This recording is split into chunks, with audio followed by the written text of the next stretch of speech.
Coffee is for leaders. In the grand scheme of things, it doesn't matter, but it's the process and the consistency of waking up every day and moving towards a bigger vision. And that's what I prefer to focus on. I can't control what the economy is going to do in 2025 or what interest rates are going to be or whatever the case may be. I have to set myself up to be able to navigate any of those environments, which we do. But for me, it's about the consistent focus and how quickly we get there in any given year, is somewhat beyond my control, but I can control the process in my thinking and how I approach it.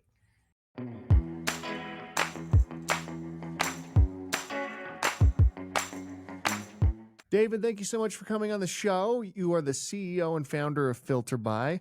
A really, really interesting thing that you've done here. Explain how you got to become the CEO and founder of Filterbuy. Well, I'm from Talladega, Alabama originally, where I grew up in a family business that was largely, in the textile industry and industrial supply business, calling on the textile industry that I saw get decimated in the 90s. So that was kind of, I guess, my formative period of my childhood. But I ultimately, went on to work at Goldman Sachs, where I ultimately ran the emerging market options trading business. And in 2012, my family was going through the sale of this industrial supply business because they, didn't want to continue to run it. They wanted to retire, and I ultimately ended up buying it, having no idea what I was going to do with it, and pretty quickly realized that I was going to have to do something pretty different if I wanted to sustain it, and ultimately started an air filter manufacturing company that sold direct online under the Filterbuy brand, and have been building it ever since. So what did you bring to the table here? Because it does seem like if you can buy these types of companies that have strong customers, they already have revenue, all of that type of stuff, and add technology and add convenience to it, that it could actually really benefit these types of industries, right? Well, I mean, I think that's true, but that wasn't my experience in that, I bought an industrial supply business that had nothing to do with air filters whatsoever. Basically we were a reseller of industrial supplies at the time to the wood products industry, with an average salesperson in 60 years old or so that was like thriving off of, established relationships. And, in that world, I realized that, there was no way we were going to be able to be sustainable against the Grangers and the Amazons of the world. And so that's why I had to pivot into something different. And it was important to me to have a product that I could manufacture competitively in Talladega, Alabama, and sell, direct to the end user. And I ultimately settled on air filters because they're so, logistically complex relative to other products. So, I do think that there's value in, taking maybe legacy businesses and bringing them along, and modernizing them, whatever you might say. But that wasn't actually my experience. Yeah, that's super interesting as well. But you still did take like an industry where like it's air filters or not it's these filters, and you're trying to figure out how to make it a great experience for your customers, right? And how do you sell them in a way that stands apart from anyone else? So how did you think about that? Because it is kind of like something everybody needs, right? So why do they choose Filterbuy, I guess is the question. Yeah, good question. The original insight that I had was that, there are hundreds of sizes of filters that are needed in practice. Like a lot of times a house might have three different sizes of air filters. And there's lots of kind of older houses that have non-standard air ducts and whatnot, which means that, there are all of these sizes that there are demand for in reality, but no Walmart or, retail chain could possibly stock all the sizes that you need in order to have an air filter business, so to speak. And so, because of that, they're a great online product in the same way that like Amazon started in books because Jeff Bezos had the insight that, there was more long tail in books than there was any other product. And so that's famously why they started in books. Air filters have some of the same characteristics, and also I knew I could manufacture competitively in the U.S. because every time you ship or move them, it increases the cost so much that just importing them, say from China, did not make sense. And so the combination of those two insights is ultimately what led to the business. Yeah. How has AI changed things for you? Like, has that made your business more efficient? Have you implemented it yet? Anything like that? Well, I mean, we built our own ERP system from the beginning, and because of that, we have a pretty robust development team that we built our kind of the back end of our business with, and we're constantly looking at AI and AI tools to making ourselves more efficient. How we've actually seen it. In firsthand more is like we've been, our existing team is a lot more efficient. Like when we're going through the budgeting for next year, we're maybe not adding resources to that team in the same way we may be to other teams, even though we're growing. And so we're kind of growing. We're able to do a lot more with the resources that we have, and that's kind of our lived experience from the AI world. I think that if you were a legacy business that had very big data analytics teams and huge accounting teams and huge engineering teams, it would be more impactful. But because we've been bootstrapped from the beginning and kind of always technology first from the beginning, and don't have these like big legacy teams built, that for us is more of allowing us to be more efficient as we grow rather than kind of displacing something that already exists. Yeah, that makes sense. What does a typical day look like for you? There is no typical day. It just depends. Actually, next week we're putting out a POV episode where I'm doing 7 days of actually my life, so you can kind of see it. But there is no typical day. I travel a lot because we have operations all over the U.S. and we have customers all over the U.S. So I travel 2 to 3 days every week, and that just varies from week to week. Like last week I went to Bentonville, Arkansas to meet with Walmart. I went to our operations in Talladega, Alabama to deal with a operational issue. And I went to New Kensington, Pennsylvania to be with our operations teams there.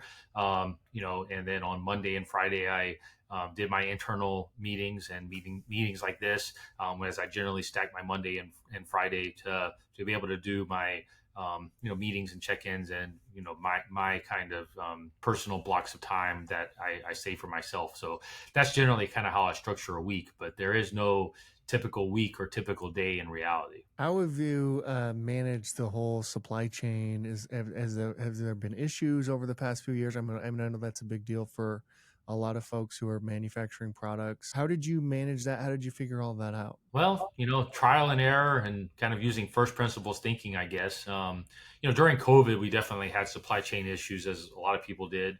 And we were largely able to mitigate them by, being crafty.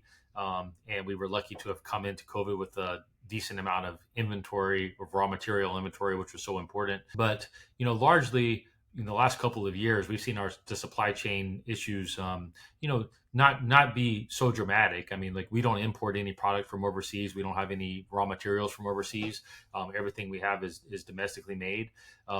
And we're completely vertically integrated. So we're basically taking 5 raw materials and converting them into our finished product of all different shapes and sizes. So, thankfully, supply chain has not been a huge problem for us in the way that it has been for others. I mean, I do think like the upcoming tariffs and stuff are going to really impact a lot of companies and a lot of people in some pretty major ways that we don't fully know what they are yet.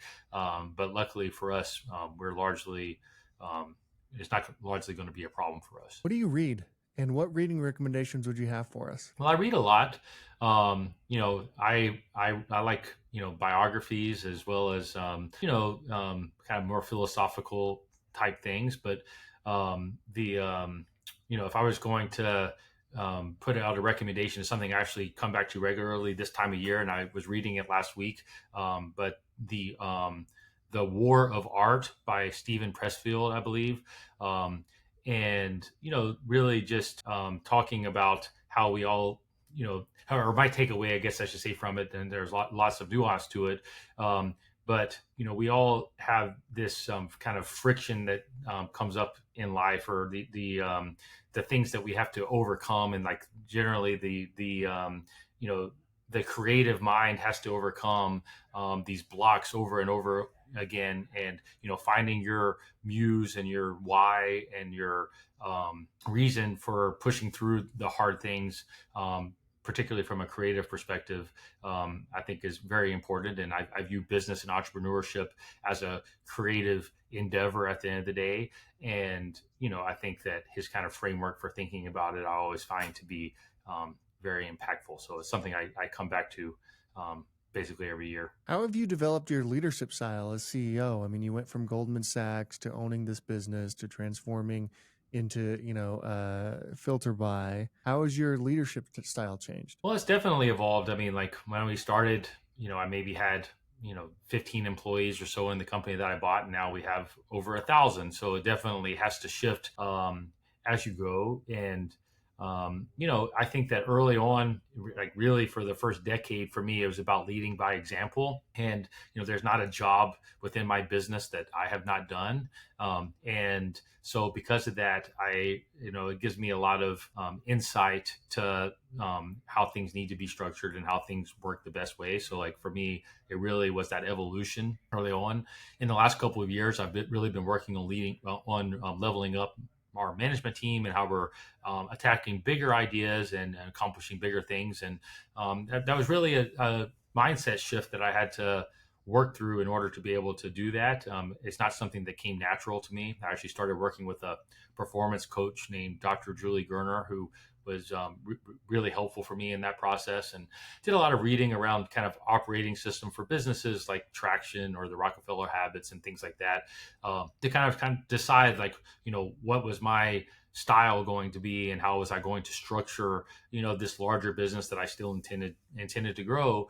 And, I've kind of come up with my own version of that internally, but, now I have a, pretty well established management team that, has been assembled over the last couple of years, that is really allowing me, really running the day-to-day operations of the business and allowing me to kind of expand our horizons and our mission and ultimately our impact. And so, I've really, worked up to that, and I've slowly been letting, the operational pieces of the business go. And, I think as an entrepreneur, the thing you have to remember is that your job is to develop the systems that get the desired outcome that can be repeatable over and over and over again. That's kind of what a business is at the end of the day. And I feel like, I largely created that. And now I have a team that is helping me to hone those and to improve that and to grow it, in ways that, are that I'm not necessarily suited to do. And so finding the people to help me do that has been a huge unlock for us. It's funny you mentioned Dr. Gerner. I actually recently started following her on X, I believe, 2 or 3 months ago. And I love her insights. What are some of the things that you've learned from her? Well, I mean, it's all sorts of things. It's really she and I speak every week, and Monday we actually spoke this morning. And it's really like when I'm working through problems or trying to think through how to solve or approach something, having somebody to talk that through that is just extremely important for me. I mean, you have to realize that I'm not. I'm a bootstrapped entrepreneur. We have no investors, and because of that, I've got no board of directors. I'm really only accountable to myself at the end of the day, right? And that sounds great. I mean, and there's a lot of advantages to that because I can move way quicker than anybody else, and the bigger we get, the kind of more impactful that can be.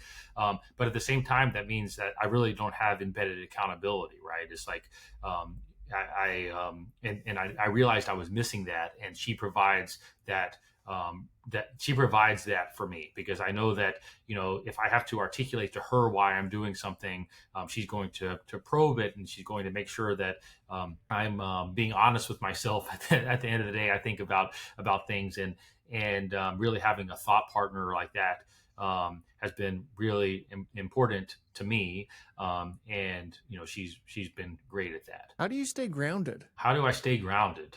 Yeah. Well, I don't know that I know what grounded means. Perfect. It's like I only know. I tell people like I don't know the right way. I only know my way of life. So it's a one. It's a data set of one. I've got a great family, and I, am very fortunate for that, with a wife that I, married in high school, and not married in high school, met in high school, um, and and have three young kids, and they have a tendency to keep you pretty grounded, and so I mean that's been important for me. But the reality is that I've been able to build my unique vision over the last 11 or so years that I've been doing this. And for me, it's very empowering to get to wake up every day and realize that I'm taking the agency to build my own life and the life of the people around me. And I find a real purpose in that. And it's a big reason why I've recently gone so public about my mission of building the world's leading indoor air quality company, and kind of documenting that journey, and taking people along for the ride, showing people that it's possible to go out and kind of build something big and do it in a way that's unique to you, in this case unique to me. But I think that that's really the thing that I find most empowering and that fuels me. And then my family and my employees and the people I interact with hold me accountable to that, and keep and force me to stay grounded, I think.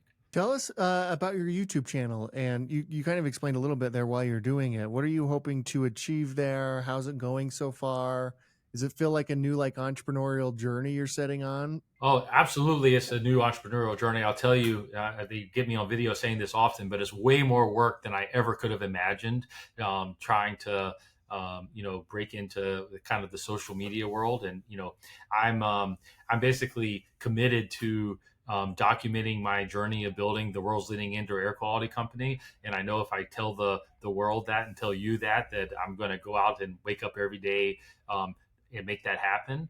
And so, it's definitely it's me burning the boats and forcing that accountability. I'm a big fan of accountability, and with Dr. Gerner and personal trainer I work with, and then like the YouTube channel of telling the world what I'm doing and telling my employees what I'm doing, and holding me and holding everyone accountable is a big reason for it.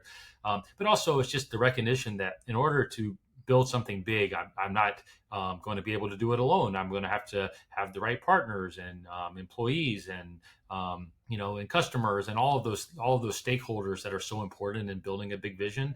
And the only way I'm going to be able to accomplish that, in my opinion, is by being very vocal about what I'm doing and doing it in a big way. So that's really the motivation for me in building this channel. And I think that ultimately the right people that are attracted to my mission, that want to be along for that, will ultimately find me and hopefully want to partner to make big things happen. So that's generally the motivation behind it. But it's a lot of work, and it takes a lot of time and a lot of energy, probably a little bit more than I originally thought. But I'm extremely committed to seeing it through. There was a lot of uncertainty this year in 2024 for a variety of reasons. It does seem like there's a little bit more certainty as terms of the markets are concerned as to where 2025 is going to go. How are you thinking about the difference between this year and preparing for 2025?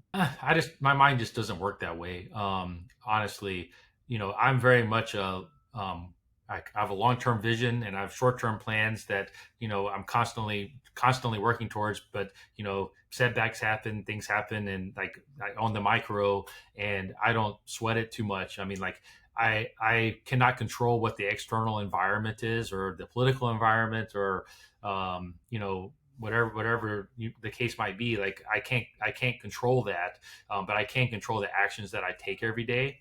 And I'm setting up on this mission of building the world's leading indoor air quality company, which is a likely multi-decade journey for me, and I'm prepared for that. And we have a plan for next year, just as we did this year, and that we think is realistic, and we have targets that we're setting and acting against. And I feel confident in. But we may hit them all, or we may miss a couple. And either way, in the grand scheme of things, it doesn't matter. But it's the process and the consistency of waking up every day and moving towards a bigger vision. and that's what I prefer to focus on. I can't control what the economy is going to do in 2025 or what interest rates are going to be or whatever the case may be. I have to set myself up to be able to navigate any of those environments, which we do. But for me, it's about the consistent focus and how quickly we get there in any given year.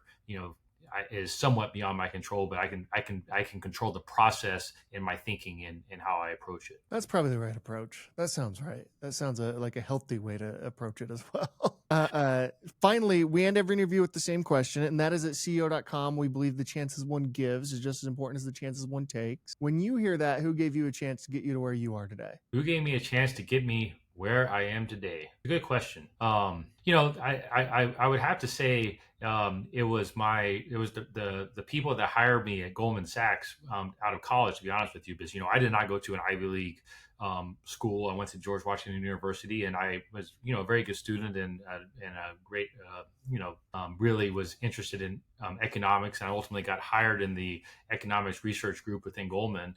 But I was not the traditional hire that you would expect to in such a situation, and but they saw potential in me and took a chance on a non-traditional hire, I suppose, and that was definitely a big confidence boost for me that ultimately gave me a lot of experience that I think led me to being able to build what I am today. So I think that would have to be my answer. That's cool.